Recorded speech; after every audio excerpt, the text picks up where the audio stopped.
Hello friends, welcome to my YouTube channel. Friends, आज मैं आपके लिए लेके आई हूँ पूरे लूसेंट जीके का निचोड़। ये है 5000 महत्वपूर्ण प्रश्नों का संग्रह। ये है इसका पार्ट 20। इसके पहले मैंने इसके 19 पार्ट अपलोड कर दिए हैं। अगर आपने वो भी नहीं देखे हैं तो जल्द से जल्द आप उन्हें भी देख लीजिए, जिसका लिंक मैंने वीडियो के डिस्क्रिप्शन बॉक्स में दे रखा है। और फ्रेंड्स, आप चाहें तो वीडियो के चैनल को जो है कि विजिट करके प्लेलिस्ट में लूसेंट जीके के नाम से, ये लूसेंट जीके के नाम से एक प्लेलिस्ट बनी है, वहां जाकर भी आप सारे पार्ट देख सकते हैं। ये सभी महत्वपूर्ण परीक्षाओं के लिए उपयोगी है, चाहे वह एसएससी हो, आरआरबी हो, एमपीपीएससी हो, व्यापम हो या अन्य कोई महत्वपूर्ण परीक्षा हो, सभी परीक्षा के लिए उपयोगी है। क्योंकि लूसेंट जीके जो है, लूसेंट में हर टॉपिक से क्वेश्चन कवर किए जाते हैं। हर कोई सा भी टॉपिक नहीं छोड़ा जाता है। हर टॉपिक से इसमें आपको क्वेश्चन देखने को मिलेंगे। अगर आपने पूरी लूसेंट जीके का निचोड़ अच्छे से पढ़ लिया, जितने भी क्वेश्चन है आपने अच्छे से याद कर लिए, तो एग्जाम में आप ज्यादा से ज्यादा जीके में मार्क्स जो है अचीव कर पाएंगे। फ्रेंड्स, स्टार्ट करने से पहले अगर अभी तक आपने मेरे चैनल को सब्सक्राइब नहीं किया है तो जल्द से जल्द मेरे चैनल को सब्सक्राइब कर लीजिए और पास ही दिख रहा है बेल आइकन को भी प्रेस कर लीजिए, जिससे जो भी न्यू वीडियो में डालूंगी उसका नोटिफिकेशन आपको मिल जाएगा। स्टार्ट करते हैं क्वेश्चन नंबर फर्स्ट से। क्वेश्चन नंबर फर्स्ट है यहाँ पे, गेटवे ऑफ इंडिया का निर्माण कब हुआ। यहाँ आपको बताना है कि गेटवे ऑफ इंडिया का निर्माण कब हुआ। इसका राइट आंसर है 1911। 1911 में गेटवे ऑफ इंडिया का निर्माण हुआ। तो ये भी क्वेश्चन एग्जाम से पूछा जा सकता है कि किसके शासन काल में, किसके शासन काल में गेटवे ऑफ इंडिया का निर्माण हुआ। तो लॉर्ड हार्डिंग द्वितीय के शासन काल में गेटवे ऑफ इंडिया का निर्माण हुआ। नेक्स्ट क्वेश्चन की तरफ चलते हैं। नेक्स्ट क्वेश्चन है, आदम का पुल है। आपको बताना है कि आदम का पुल कहाँ है। इसके राइट आंसर की तरफ चलते हैं। आदम का पुल भारत तथा श्रीलंका के मध्य है। नेक्स्ट क्वेश्चन की तरफ चलते हैं। Next question, question number third है, भारत के पश्चिम में स्थित है। फ्रेंड्स, अगर क्वेश्चन ज्योग्राफी से बना है तो ये समझ लीजिए कि ज्योग्राफी से इस टाइप के क्वेश्चंस आपको जरूर ही देखने को मिलेंगे कि भारत के पूर्व में क्या है, पश्चिम में क्या है, उत्तर में क्या है, दक्षिण में क्या है। तो ये क्वेश्चन मोस्ट इंपॉर्टेंट होते हैं, आपको अच्छे से याद होने ही चाहिए कि भारत के पश्चिम में क्या है। इसका राइट आंसर है पाकिस्तान। भारत के पश्चिम में जो है वे पाकिस्तान है। ये क्वेश्चन आपको अच्छे से याद होना चाहिए। उसके अलावा अगर आपसे ये पूछ लें कि भारत के उत्तर में क्या है, उत्तर में याद रखिए ऊपर की तरफ। ऐसे याद रखिए कि ऊपर की तरफ, नीचे की तरफ, उल्टे हाथ की तरफ, सीधे हाथ की तरफ। ये एक तरीके से जो है कि एक शॉर्ट ट्रिक है, इससे आपको अच्छे से याद हो जाएगा कि ऊपर की तरफ मैं आपसे बोल रही हूँ सिर्फ याद करने के लिए। उत्तर की तरफ क्या है, तो उत्तर की तरफ चीन है। ये आपको अच्छे से एग्जाम में याद करके जाना होगा कि किस तरफ क्या है। ये क्वेश्चन एग्जाम में आपके आ सकता है। उत्तर की तरफ जो है भारत के, वो चीन है। नेक्स्ट क्वेश्चन की तरफ चलते हैं। Next question, question number fourth है, पानीपत का प्रथम युद्ध कब हुआ था। पानीपत के प्रथम युद्ध से रिलेटेड क्वेश्चन एग्जाम में जरूर पूछे जाते हैं। स्पेशली पानीपत का युद्ध हुआ या प्लासी की लड़ाई हुई, ये सब क्वेश्चन एग्जाम्स में जरूर पूछे जाते हैं। जैसे बक्सर का युद्ध हुआ, अगर एग्जाम से पूछ लिया जाए कि बक्सर का युद्ध कब हुआ, तो बक्सर का युद्ध 1764 में हुआ। प्लासी का युद्ध अगर पूछ लिया जाए कि प्लासी का युद्ध कब हुआ, तो प्लासी का युद्ध जो है अपना 1757 में हुआ। ये इसे भी आप कह सकते हैं कि प्लासी का युद्ध जो है अंग्रेजों के साथ लड़ा जाने वाला पहला युद्ध था। और जो पहली क्रांति थी वो 1857 में हुई थी। तो उस तरीके से आप याद सकते हैं कि पहली क्रांति से ठीक 100 साल पहले प्लासी का युद्ध हुआ था। इस पानीपत के प्रथम युद्ध के आंसर की तरफ चलते हैं, जिसका राइट आंसर है 1526 में। पानीपत का प्रथम युद्ध 1526 में हुआ था। ये बाबर द्वारा लड़ा जाने वाला भारत में प्रथम युद्ध था। बाबर और इब्राहिम लोदी के बीच हुआ था, जिसमें बाबर विजयी हुआ था। ये क्वेश्चन एग्जाम में आ चुका है और ये क्वेश्चन मैं अपने वीडियो में पहले भी करवा चुकी हूँ। नेक्स्ट क्वेश्चन की तरफ चलते हैं। क्वेश्चन नंबर 5 है यहाँ पे, सांपों का देश। सांपों का देश किसे कहा जाता है। कौन सा देश है जहाँ सबसे ज्यादा मात्रा में सांप पाए जाते हैं। तो सांपों का देश ब्राजील को कहा जाता है। ब्राजील इसका राइट आंसर है। सांपों का देश किसे कहा जाता है, वो कहा जाता है ब्राजील को। इस तरीके से जो देश होते हैं उनके जो निकनेम होते हैं, जिनके नाम से उन्हें लगभग जाना जाता है, जो उनकी पहचान बन जाती है, वो बहुत ज्यादा एग्जाम्स में आते हैं। यहाँ पे पूछा गया है सांपों का देश। इसी तरीके से एक और क्वेश्चन एग्जाम्स में पहले पूछा जा चुका है और आने की कई बार संभावना होती है। हजारों झीलों की भूमि किसे कहा जाता है? तो वह फिनलैंड को कहा जाता है, हजारों झीलों की भूमि को। ये आपको एग्जाम्स में आ सकता है, इसलिए मैंने यहाँ पे आपको बताया कि हजारों झीलों की भूमि किस देश को कहा जाता है? तो वे फिनलैंड को कहा जाता है। उसके अलावा ये भी पूछा जा सकता है एग्जाम में कि शक्कर का कटोरा किसे कहा जाता है? तो वे कहा जाता है क्यूबा को। क्यूबा को कहा जाता है शक्कर का कटोरा। नेक्स्ट क्वेश्चन की तरफ चलते हैं। क्वेश्चन नंबर 6 है यहाँ पे, विश्व की सबसे लंबी सीमा किस देश की है? ऐसा कौन सा देश है जिसकी जो सीमा है वह सबसे लंबी है? इसका राइट आंसर है कनाडा। कनाडा जो है उस देश की सीमा पूरे देशों में सबसे ज्यादा लंबी है।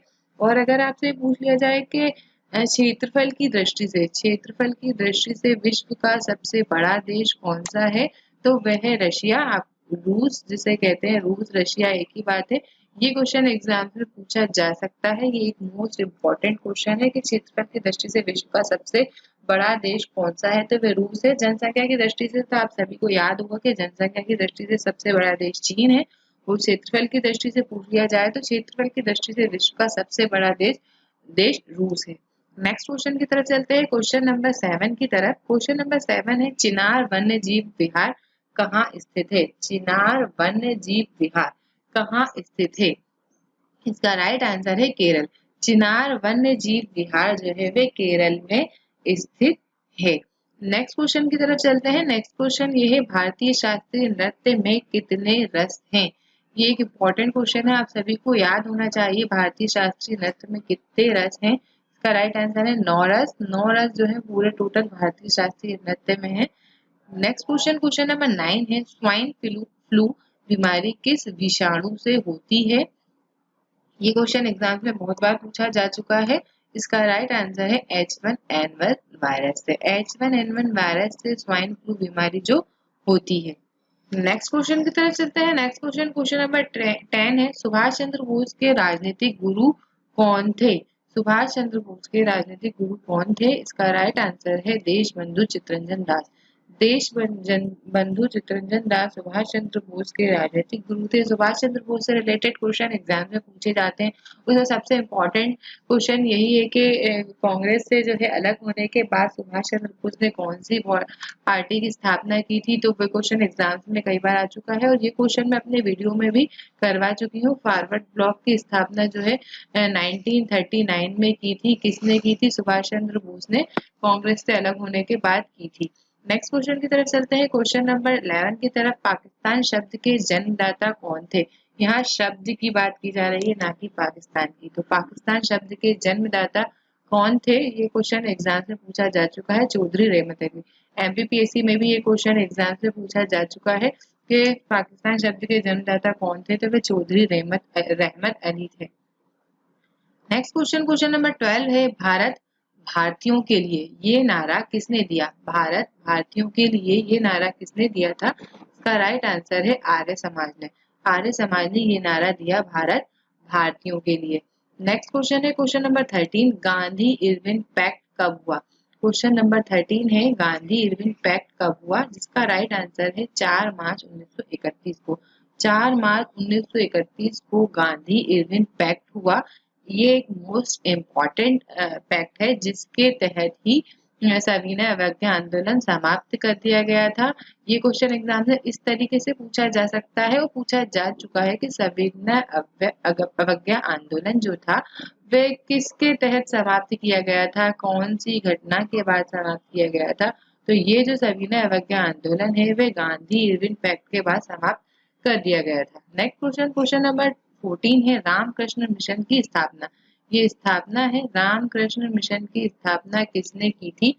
इसका राइट आंसर है स्वामी विवेकानंद जी ने। स्वामी विवेकानंद जी ने रामकृष्ण मिशन की स्थापना की थी।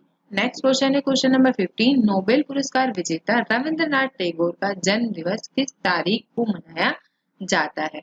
इसका राइट आंसर है 9 मई को। 9 मई को नोबेल पुरस्कार विजेता रविंद्रनाथ टैगोर का जन्म दिवस मनाया जाता है।